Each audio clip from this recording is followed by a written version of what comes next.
The next 2008 crisis is happening right now, but this time it's not banks that are at risk, it's you. Major retailers across the country, Joann's, Big Lots, Forever 21, are all going bankrupt at a rate not seen since the Great Financial Crisis. But this isn't just about store closures. This is a coordinated wealth transfer designed to extract funds to the very top, leaving everyday Americans exposed. But if you think this won't impact you, think again. The 2008 playbook has been weaponized, transforming the system into a debt-fueled time bomb, one that, when detonated, could wipe out your retirement, your pension, your 401k with it. So how does this scheme work? How close are we to the breaking point? And most important, how does this threaten your retirement? And what can you do to protect yourself? Let's get into it. In case you missed it, this week on X, Tiffany Ciance, someone who's been outspoken against the system for years, made a video that is now viral outlining the current 2008 style crisis that is about to hit, leaving millions wondering how no one else is talking about this.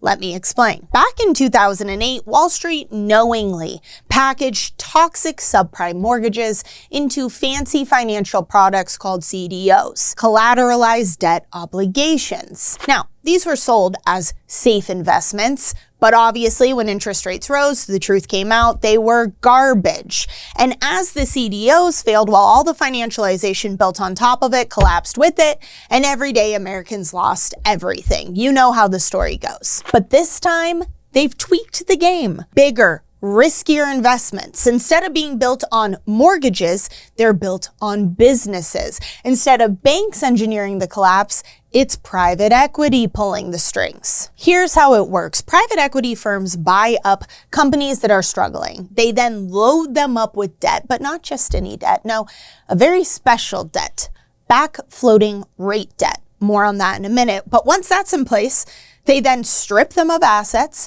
extract as many fees and dividends as they can, bleeding the company dry. And even if the company is profitable, well, at this point, they can't keep up with the debt, and eventually the company collapses. Red Lobster is a perfect example of this. Now, you might remember the media blaming its downfall on an endless shrimp promotion, which, to be fair, made for good headlines, but it wasn't the real story. It wasn't one bad promotion that collapsed a household name. No, it was PE.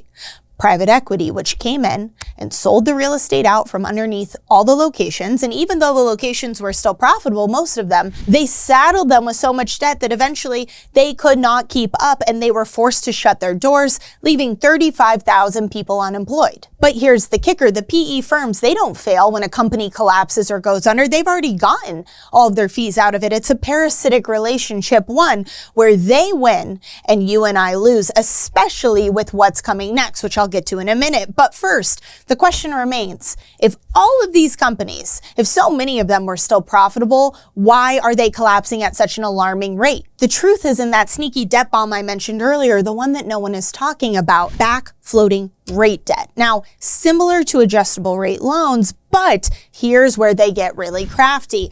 Unlike traditional loans that adjust as rates increase or decrease, these can act retroactively, meaning they can go back in time and saddle a company with rates that could jump from 4% to 9% overnight, causing these companies to collapse. But that's just phase one. The terrifying part is what they do with all this toxic debt. Where is it going? What are they doing with it? Well, they're bundling it up and adding a bow on top and calling it a CLO, a collateralized loan obligation. Sound familiar? It should. It's exactly what they did in 2008. Same tactic, different name. Only this time they've sold these CLOs, these ticking time bombs, to your pension. Ask yourself right now as you're watching this, do you know what's in your 401k, your pension, your retirement plan? Even if you think you know, there's a good chance that it's right there, that you are exposed, that it's hiding in plain sight. Because if these CLOs start exploding, then so could your financial future.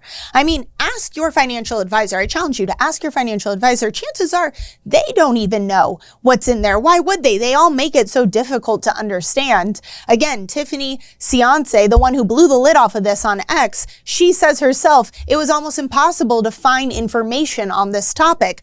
I have to say, as I started researching this, the thing that blew my mind was the sheer scope. As if it's not bad enough already, this is where it gets really scary. I'm sure a lot of people, myself included, when I first started researching, thought, well, there's no way this is as bad as the subprime mortgage crisis. Obviously, that exposure was a lot bigger, and this is just for some retail. But the truth is, what if I told you that private equity actually owns 25% of corporate equity and employs tens of millions of people? This isn't just a small crisis. This is a systemic risk. They are in retail. They're in residential mortgages, hospitals, nursing homes, you name it, they touch it. And these companies have been saddled with trillions, yes, trillions of dollars of debt, and not just any debt, but this adjustable rate debt by no fault of the companies. The PE companies, the firms, they take it out, they saddle it on these companies. There's no regulation, no oversight. The private equity firms win no matter what. Meanwhile, these businesses are collapsing at a record rate. But since it's so hard to understand the scope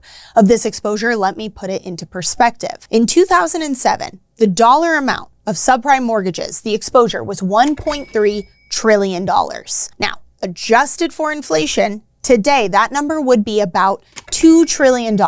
What we are looking at with these PE loans, with the private equity adjustable loans that have been dropped on these companies, is close to double that number.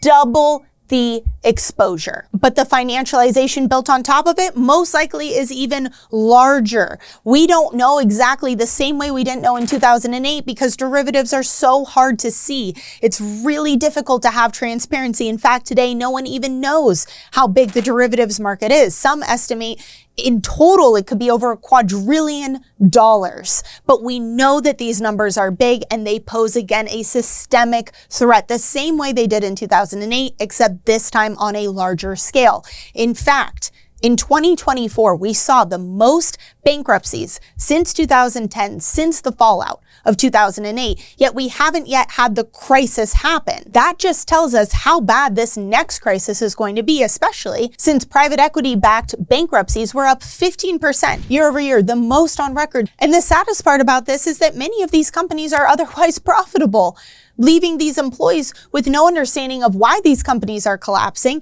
and robbing communities of important resources. Again, this is not just retail, not that retail isn't important, but we are talking about every type of business possible that is being stripped away from communities, all for corporate greed. Because make no mistake, this is not accidental. This is an orchestrated effort with no oversight or regulation that benefits those at the top. But the scariest part, again, is that when this debt bomb goes off, it's not banks this time who are on the other end. It is you, it is me, it is your grandma, your grandpa, your neighbor, your loved one who is at risk. Everyone who has retirement plans, who is counting on those funds, those are going to be the people who are left holding the bag. Now, it's easy to say that this time there would be a bailout, right? If it was banks, we know people would be rioting and saying absolutely never again, not again. But who's going to say no to bailing out a loved one or making sure that you have your nest egg in place? Now, if it comes to that,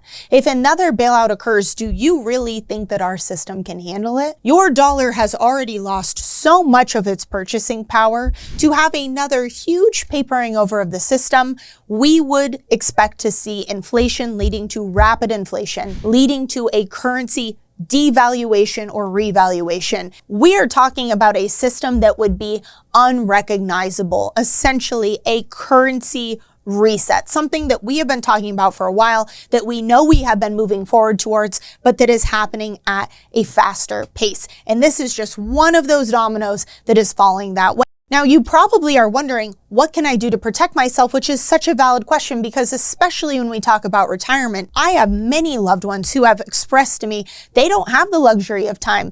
They are not working anymore. They are getting close to retiring, and they need to make sure that everything is in place and that they can count on their retirement. That's why inflation has been so devastating, because it is difficult to outrun. Now imagine something comes in and tanks your retirement, your pension, your 401k, the way 2008 did. Many people lost most of what they had prepared, right? That was cut in half. 401k went to 201k. Well, today, imagine all of it being wiped out. I mean, it makes me sick to my stomach. So for me, number one, make sure that you're educated and informed, which if you're watching this video, you're already doing. But there is strength in numbers and there is strength in knowledge, so it is a terrific first step. Number two, I have seen some rumors of a grassroots movement. Maybe President Trump is going to move to stop these private equity firms from being allowed to do this. Only time will tell. But again, time is a luxury that not everyone has, to wait and see and find out what happens, especially if these bankruptcies are escalating year over year. And this year and next year could be the years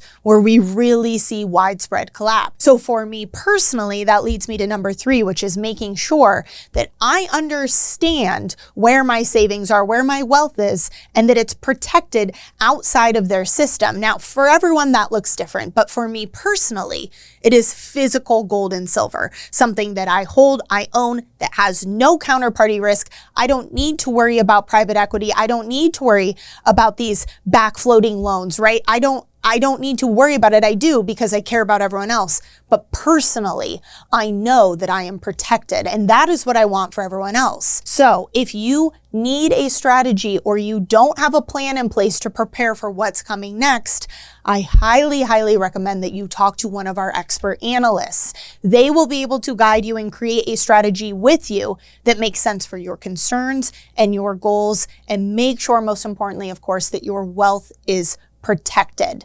You can do this by calling us at the number below. You can click the link in the description below to set up a Calendly appointment.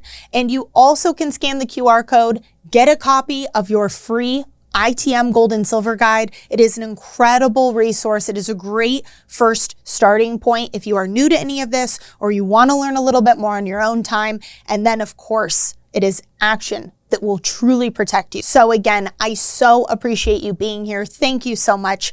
I'm Taylor Kenny with ITM Trading, your trusted source for all things gold, silver, and lifelong wealth protection. Until next time.